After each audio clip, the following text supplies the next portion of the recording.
The telegram arrived on a Tuesday in late October, when the first frost had already killed the last of the garden, and the sky over Harlan Creek sat low and gray like a lid pressed down on the hills. She read it twice on the platform of the Wichita station, standing in the wind with her traveling bag at her feet and the paper held in both hands. The words were plain. Widower, ranch in Kansas. Need a woman who can work. Room, board, and wages. Respond if willing. She had responded. She had not been certain why, except that the word willing had struck her differently than the other advertisements she had read that autumn. The others wanted pleasant women, capable women, young women who could provide comfort and companionship. This one had asked only if she was willing, as though he already understood that the rest was negotiable. As she folded the telegram and put it in her coat pocket and picked up her bag. The rail line did not go all the way to Harlan Creek. It stopped at a junction called Prine, which was 4 buildings and a water tower. And from there, she took a hired wagon driven by a man of about 60, who did not speak for the first 3 miles, and then asked her, without looking away from the road, whether she had ever been to this part of Kansas before. She told him she had not. He nodded as though she had confirmed something he suspected. The land opened up as they left Prine behind. Pale grass, fence line, the occasional cottonwood dropping its last leaves in the cold. The road was rutted and the wagon moved slowly. She sat with her bag between her feet and her hands folded in her lap and watched the country pass. She had been told the ranch was 47 acres. She had been told there were horses, 12 of them at present, though the man had written that the number was likely to change, and a main house and her 2 outbuildings. She had not been told much else. The letter she'd received, 2 weeks after her telegram, had been brief in the way that some men are brief, not from rudeness, but from a deep discomfort with words on paper. He had written, "I should tell you the place needs work. I won't dress that up." She had appreciated that too. The wagon crested a low rise and the driver said, "There it is," without pointing. She looked. The house sat at the end of a dirt track lined with old fence posts, some of them leaning. The barn behind it was large and the roof appeared intact. The house itself was 2 stories, clapboards siding gray with weather, a porch running the length of the front, and one of the porch boards buckled upward like a wave. She sat with her hands in her lap and looked at it for a long moment. Then she picked up her bag. The driver set her trunk down at the base of the porch steps and did not linger. She heard the wagon wheels turning back toward town before she had taken 3 steps toward the house. The buckled board was the second one from the left. She noted it without stepping on it. She knocked. A habit, though she supposed she had some right to walk in. She knocked again, and this time heard boots on a wood floor. Unhurried, not the sound of someone who had been waiting by the window. He opened the door. He was taller than she had expected, and had the kind of hands that told you everything before a word was said. Wide across the knuckle, stained with something dark along the left thumb, a small, fresh cut on the back of the right. His face was weathered without being old. He looked at her the way a man looks at a thing he is trying to measure honestly. He said, "You made it." She said, "I did." He stepped back from the door to let her in. The front room held a table, 2 chairs, a cold iron stove, and a window that let in the flat afternoon light. On the table there was a coffee pot and 1 cup already poured. He saw her see it and said nothing. She did not know whether he had poured it for himself or for her. She did not ask. He walked her through the rest of the house in the same way he had written to her, efficiently, without apology, but without pretense either. The kitchen was functional. The stove drew well. There was a root cellar through the back door. The upstairs had 2 rooms, and he said, "I've been sleeping in the smaller one." A statement of fact, not an offer, though she understood it was both. She stood at the window of the larger room and looked out toward the barn. The fence along the near paddock was missing 3 rails. Beyond it, she could see the shapes of horses moving in the long grass, easy and unhurried in the late sun. He said from the doorway, "The well is good. I want you to know that. The water's clean." She turned. He was leaning against the frame with his arms at his sides, not filling the space aggressively, just present. She said, "How many of the fence rails are down?" He said, "Enough." She looked back out the window. "The porch board," she said, "second from the left." "I know it," he said. "What else?" He was quiet for a moment in the way she was already beginning to understand was not evasion. He was simply accounting, the same as she was. "Better if I show you in the morning," he said.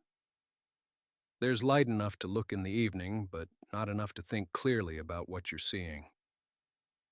She considered that. "All right," she said. She slept without dreaming, which surprised her. She had not slept without dreaming in 4 months. When she woke, the light was gray and the room smelled of pine boards and something faintly animal, not unpleasant, just close. The smell of a house that had been lived in by someone alone for a long time. She lay still for a moment, listening.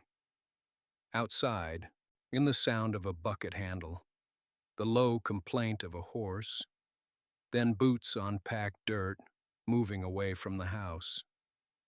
She was dressed before the light had fully come. He was at the far end of the paddock when she stepped off the porch, his back to her, crouching beside a post. The grass was heavy with dew.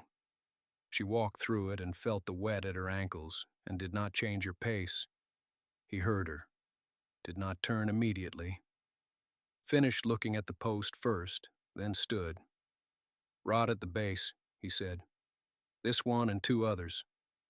The rails are down because the posts gave, not the rails themselves." She looked at the post. The wood had gone gray and soft where it met the ground, the fibers pulling apart under no pressure at all. How old? 12, 13 years. Put in before I got the place. She walked the fence line without speaking. He walked it with her, a half step behind, neither crowding nor hanging back. 7 posts total. 3 rails missing, 1 cracked through at the mortise. The horses stood at the far side of the paddock and watched them with mild interest. "Cedar would hold longer," she said. "Cedar's expensive. Locust isn't." He looked at her then, sideways, briefly. "You know locust." "My father had a farm in Missouri," she said. "He put in locust fence posts the year I was 8. They were standing when he sold the place." She did not say when that was or why. He did not ask. They walked back toward the house in the early quiet. A meadowlark started up somewhere in the grass beyond the barn, high and clear, and then stopped. At the porch he stopped too and looked at the second board from the left without stepping on it. She had already noted the slight depression in the wood, the way the grain had gone dark where water pooled and dried and pooled again over many seasons. "I've got timber in the barn," he said. "Enough for the board and the steps, if any of the steps need it." 2 of the steps need it. He nodded. He had known that. She had known he had known it. The acknowledgement was something else, the beginning of a shared inventory, both of them looking at the same ground. "Coffee's on," he said, and went inside. She stood another moment at the edge of the porch, looking out toward the paddock and the horses in the early light. Then she followed him in. The coffee was strong, and she drank it standing at the window while he sat at the table with his hands wrapped around his cup. Outside, the horses had moved to the far rail. The gray was standing with her head low, not eating, just resting in the early warmth. She watched the gray for a moment. Then she turned and looked at the kitchen. It was functional. Everything was in a place, but the places had been chosen by a man living alone. The skillet hung too high for convenient reach. The flour bin pushed to the back corner of the counter, where light didn't reach it. A single tin cup sat on the windowsill above the basin, the only thing that had any view.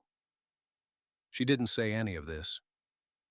She set her cup down and asked where he kept his extra nails. He looked up. In the barn, a box on the left shelf inside the door. She nodded and went out. The barn was cool and smelled of horses and old hay and something faintly mineral. The smell of iron tools kept out of the weather. The nail box was where he said. She lifted it, tested the weight, set it back. Then she stood a moment in the wide middle of the barn and looked at the frame of the place. The crossbeams were sound. The south wall had a gap near the roof line, where light came through in a long, bright line and dust moved slowly in it. She went back outside and stood at the base of the porch steps and looked at the two that needed replacing. The bottom step had rotted through at the right side. The second had cracked along its length, the halves still holding position, but nothing left between them to bear weight. She pressed the cracked board with the toe of her boot and felt it give. She went to the barn and found the timber he had mentioned. 2 planks, dry, good grain, cut longer than needed. She dragged them out one at a time and leaned them against the porch rail. She did not have a saw. She went back inside. He was still at the table. The cup was nearly empty. "Do you have a tenon saw or just the crosscut?" she said. He was quiet for a moment in a way that meant he was recalibrating something. "Both," he said. "Barn, same shelf." She went back out. She found the tenon saw on the shelf above the nails, its teeth still clean, and carried it to the steps. She measured the bottom tread by eye, set the plank, and scored the cut line with her thumbnail. So she was halfway through the first cut when she heard the screen door, and then his boots on the porch above her. He didn't say anything. He sat down on the top step with his elbows on his knees and watched her work. She kept cutting. The saw moved in short strokes, the cut clean and straight. Wood dust fell white against the dry ground. He watched her hands, the way her left held the plank flat without a knee brace, the way her right kept the angle true. She had done this before, or something enough like it that her body remembered. She finished the first cut, laid the piece against the broken tread to check the length. Set it aside. "You measured that right," he said. She didn't answer. She was already scoring the second plank. He was quiet again. Not the quiet of a man with nothing to say, and the quiet of a man deciding how much room to take up. She had noticed that about him.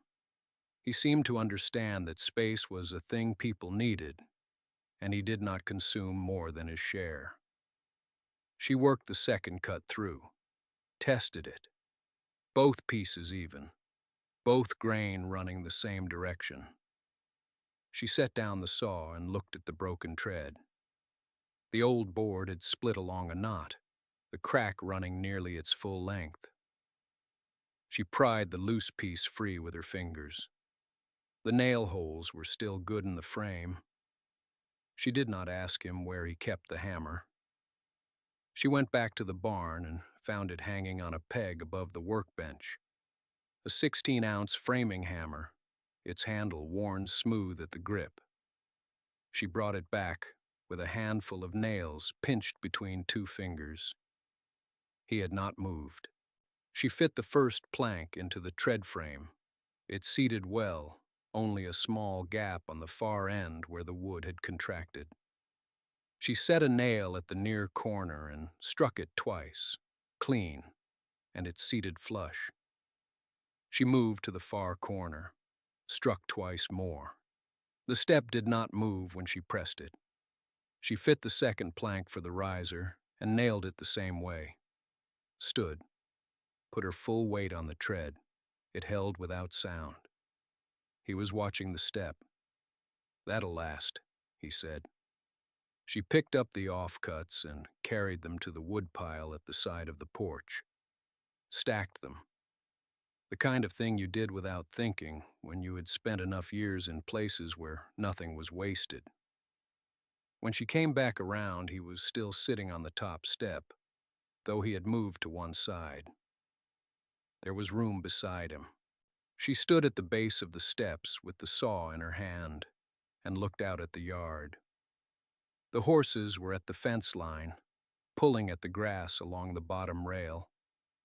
The light had gone flat and gray, the sky pressing down ahead of something. "Rain tonight," she said. "Most likely," he said. She went up the steps past him and through the screen door. She heard it close behind her, soft. The rain came before supper. She heard it first on the roof of the barn, a low scattering sound that built slowly until it was steady and even. She was at the stove, turning cornbread in the pan, and she listened to it find its rhythm the way you listen to something you have been waiting for, without knowing it. He came in from the back with his hat dripping and set it on the peg by the door. Pulled his jacket off one shoulder, then the other. He did not say anything about the rain, which meant he had known it was coming longer than she had. She set the pan on the trivet and turned. "There's no leak over the table," he said before she could ask. "There's one by the window in the tack room. I put a bucket." She nodded and went back to the bread. They ate with the rain on the roof and the lamp turned low against the early dark. He had a habit of eating with his left arm on the table, not resting exactly, just present there, like he was keeping something in place. She had noticed it the third night. She did not notice it consciously now. It was simply part of what supper looked like. He pushed the last of the bread through what was left on his plate. "You know horses," he said. It was not a question. "Some," she said. He was quiet for a moment. "The gray mare, and the one in the near stall. She's been off her left front since spring. I saw her favorite this morning." He set his fork down. "Farrier came through in April. Couldn't find anything. I've had her in and out of the stall, but she doesn't improve." She picked up her cup. "I can look at her in the morning." He nodded once and said nothing else. After supper, she washed the dishes and he dried them, standing beside her at the basin the way they had settled into without discussion at some point in the first week. The window above the basin was dark and the rain moved against the glass in long streaks. She could see the dim shape of the barn through it if she looked. He put the last plate on the shelf. She dried her hands on the cloth and turned to hang it on the peg. He reached past her for his hat, checking it was dry, and his arm crossed close to hers. Neither of them moved away. Neither of them moved toward. He took the hat and set it back. The lamp made a small sound in the quiet. "Good night," he said. "Good night," she said. She listened to his boots on the stairs. The second step from the top had a particular sound, different from the rest, not a creak exactly, more like a note held just a beat longer than the others. She had heard it every night since she arrived. She lay awake and listened to the rain. It was the kind of rain that had no argument in it, steady, without wind, the kind that meant to stay. She could hear it on the roof and on the porch boards and in the downspout at the corner of the house that she had noticed was loose on its bracket. She had meant to mention it. She had not. In the morning, she came downstairs before him and started the stove. The wood was dry. He kept it stacked inside the back door, which she had noticed the third day and had not commented on, understanding it was not a detail but a decision. She measured the coffee and waited for the water and watched the window go from dark to gray. He came down when the coffee was ready. He poured 2 cups without asking and set one on the counter near her hand. He did not look at her directly. She did not look at him directly. They had developed this, the way you develop a path by walking it, not planned, just worn in. The rain had softened to a mist by the time he pulled on his coat. He paused at the door. She was cutting bread and did not turn around. "The south fence," he said. "From last night." "How bad?" "2 posts, maybe 3. A pause. "It could be worse." She nodded at the bread. He went out. She listened to his footsteps cross the porch and go down the steps and move away across the wet ground until she could not hear them anymore. She worked through the morning, swept the kitchen, turned the mattresses on the 2 small upstairs rooms they did not use, aired the curtains that had started to hold the smell of closed space. She did not think of herself as setting the house in order. She thought of it as something that needed doing, and she was the one there to do it. Around mid-morning, she brought him coffee in the field. She had not done this before. She did not examine why she was doing it now. She put the coffee in the covered tin and walked the path along the fence line, where the grass was still heavy with water and soaked through her boots before she was 20 yards out. He was kneeling at the 3rd post, his hands in the mud around the base, testing what was still solid. He looked up when he heard her. She held out the tin. He looked at it for a moment. Then he took it, and his fingers were cold against hers in the passing. She felt that, the specific temperature of them, without meaning to notice. He drank. She stood beside him and looked down the fence line. The mist was beginning to lift. In the far distance, the hills had that particular pale green they got after rain, almost translucent, like something not quite decided yet. He finished the coffee and handed the tin back without speaking. She took it. So they stood there another moment, both of them looking at the same pale line of hills, and then she turned and walked back toward the house. That evening he came in and washed at the basin, and she heard the specific sounds of it, the water, the drag of the towel, from the kitchen where she was cutting the last of the salt pork into the pan. She had learned his sounds the way you learn a house settling, not by listening for them, by being present long enough that they registered. He sat down. She set the plate in front of him. He ate without comment, which was not absence. She understood now that his silence at the table was a kind of attention. He was not somewhere else.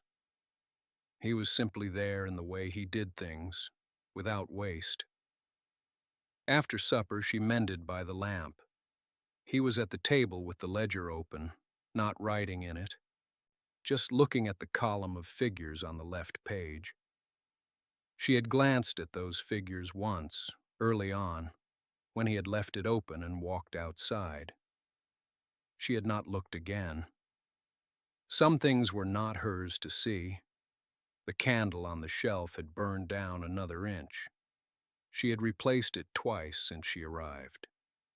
He had not commented on this either, though she was certain he noticed. He noticed most things. He simply did not mark them out loud. She finished the seam she was working and set the mending aside and looked at her hands in her lap.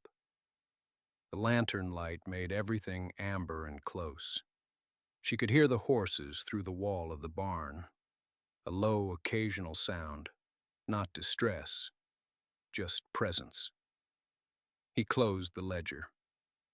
The sound of it in the room was small and final. She did not look up immediately.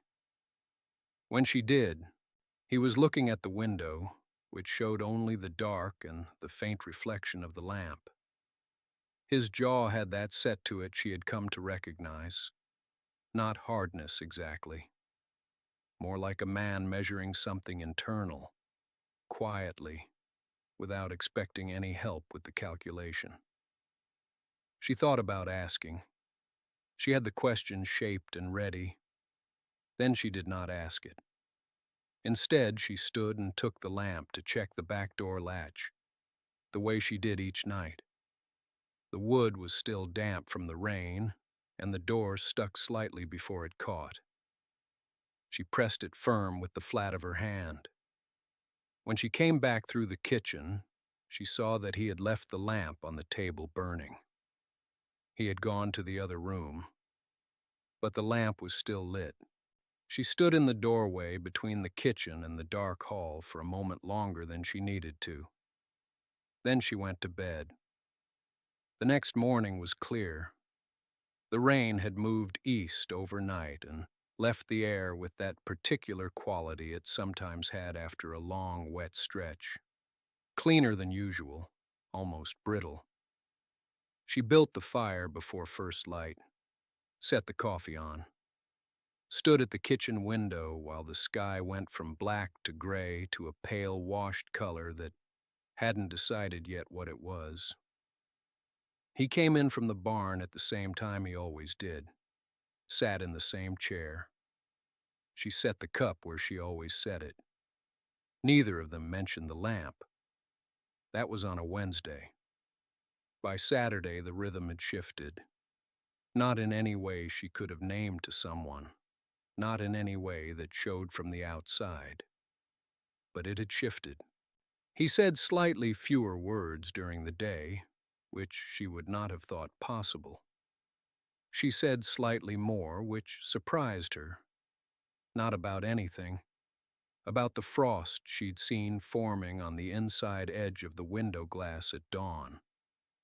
About whether the large pot would hold up through another season of preserving, or whether they needed to look at replacing it. Small practical things. The kind of things that accumulate into a life. He answered each one seriously, as though the pot mattered, as though the frost on the glass was worth considering. On Sunday, she found that he had moved the woodpile. It had been stacked against the north wall of the house. Serviceable, but awkward for carrying in during bad weather. Now it was set along the east side, under the short overhang, close enough to the kitchen door that she could reach it in rain without getting more than her arm wet. He had not mentioned he was going to do it. She had not thanked him. She was not sure he wanted that. She thought maybe what he wanted, if he wanted anything, was simply for the thing to have been done. She brought in 2 armloads before supper and stacked them by the stove without comment. When he came in, she was already at the table, the accounts open. The numbers were improving. Not fast. But the direction was no longer the wrong one. She had been watching the direction more than the figures she could work on, but the direction had worried her. She showed him the column she meant. He looked at it for a long time. He said, "That's better." She said, "It is." He sat down across from her. The window behind him still held a thin band of orange near the bottom of the sky. The lamp between them was unlit. There was enough light left. He pulled the ledger toward him and began to read it from the beginning, not from where they'd left off. She let him. He read through it slowly. She watched his hand move down the page, one finger tracing the columns, not pointing, just following. She had seen men look at numbers the way they looked at fences, assessing damage. He looked at these the way a man looks at something he is deciding whether he can carry. He got to the back page. He closed the ledger. She said nothing. He said, "You moved the grazing fee to a separate line."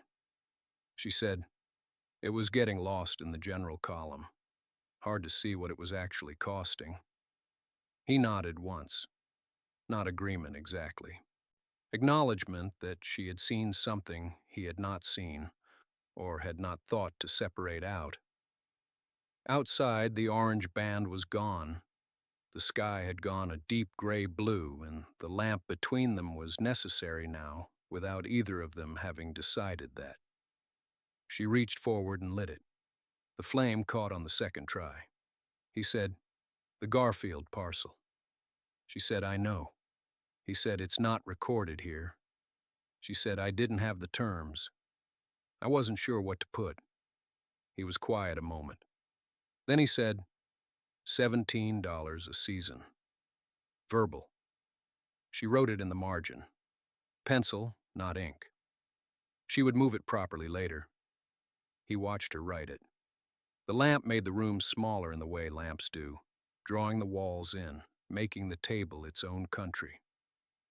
She could hear the cattle at a distance, one of them moving along the far fence. The sound carried easily in the cold. He said, "Oral agreements are a risk." She said, "Most agreements are." He looked at her then, not long, but directly, in the way he rarely did, which meant she felt it. She looked back at the ledger. He pulled the lamp slightly closer to his side of the table and began to write something on the sheet she kept for notes.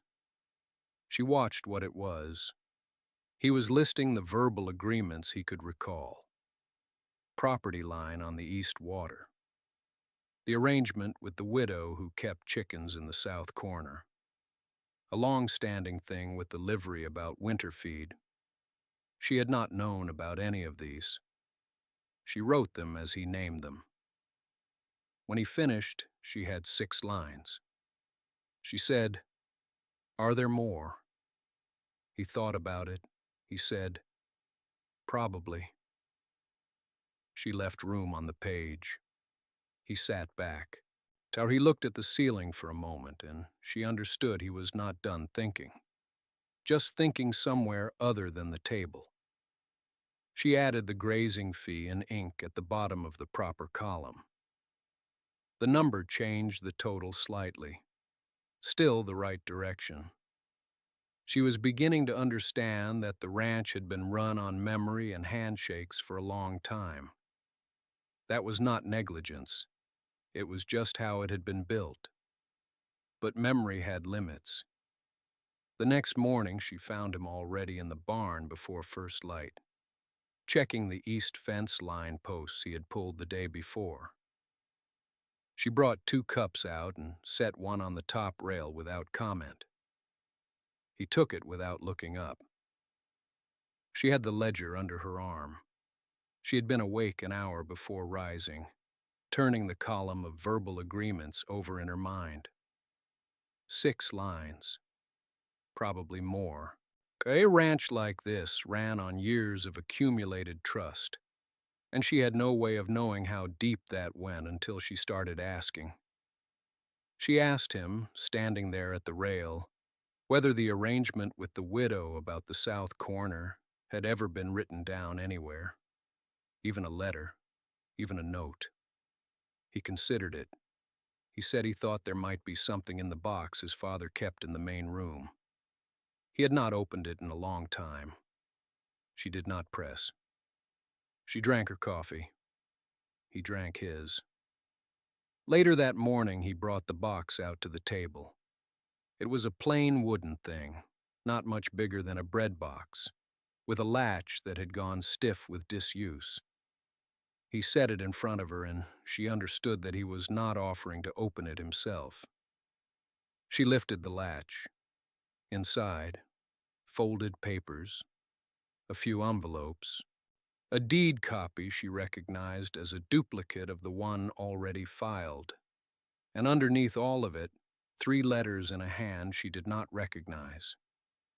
She did not read them. She set them aside face down. They were not hers to read. The papers were what she had hoped for. 2 of them were handwritten agreements, both signed and dated. The widow's arrangement was one. The other was about water access from a neighbor 3 parcels east. She smoothed them on the table and copied the relevant figures into the ledger. He watched her work. She said, "Your father was careful." "Not a question," he said, "in some ways." She wrote the date of the original water agreement in the margin and noted that it predated the current fence line by 11 years. That was important. If there was ever a dispute, it established precedence. He was quiet for a moment. Then he said, "I didn't know about the water date." She showed him where she had written it. He looked at it for a few seconds. She moved on to the next column without ceremony. He stayed at the table. The box sat between them for the rest of the afternoon. She worked through what was there. He answered questions when she had them. The 3 letters stayed face down the entire time. At the end of the day, she stacked the useful papers neatly, returned the rest to the box, including the letters, and closed the latch. She did not mention the letters, neither did he. Spring came in slow that year. The last frost held through the first week of April, and she lost one of the kitchen herb beds she had started from seed. She replanted without comment. By the second week, the ground had softened enough to work, since he was outside before first light most mornings. She noticed he had repaired the fence post along the eastern property line, the one nearest the neighbor's parcel, where the old water agreement ran. He had not mentioned it. She had not asked. The widow's payment came on the 14th of the month, exact to the penny, in an envelope with no return address. She recorded it in the ledger and set the envelope in the box with the others. The boy found a killdeer nest in the far pasture and came back to the house at a run to report it. He told her first. She told him to leave it alone and show her after supper. He agreed to this, though she could see it cost him something to wait. At supper, he ate faster than usual. She pretended not to notice. She did notice. The evenings were longer now. After he came in and washed up, they sometimes sat on the porch without much reason to. The air still had a bite to it, but not enough to drive them inside. He had fixed the loose board on the 3rd step sometime in March. She could not say exactly when. One morning it had moved under her foot, and then, one morning, it had not. They did not discuss it. One evening, she brought the tin candle holder outside and set it on the porch rail. He glanced at it once and then looked back toward the hills. The flame moved in the breeze but held. She sat in the second chair. She had been sitting in it for 3 months now, long enough that it had stopped feeling like a decision. He had his boots off and one heel resting against the rail. His coffee was going cold beside him, and he had not noticed. She noticed. The boy came to the door to say good night. She put her hand on his head, and he leaned briefly into it the way he had started doing sometime in February. Then he went inside. The candle burned. She thought about the letters in the box, face down, undisturbed. She thought about the water date written in the margin of a ledger that had been closed in a drawer for years before she arrived. She thought about a fence post set straight along a line that mattered. She did not say any of this. He reached over without looking and picked up his coffee, found it cold, set it back down. She said, "I'll make more." He said, "Sit a minute." She did. The hills went dark slowly, the way they always did, taking their time.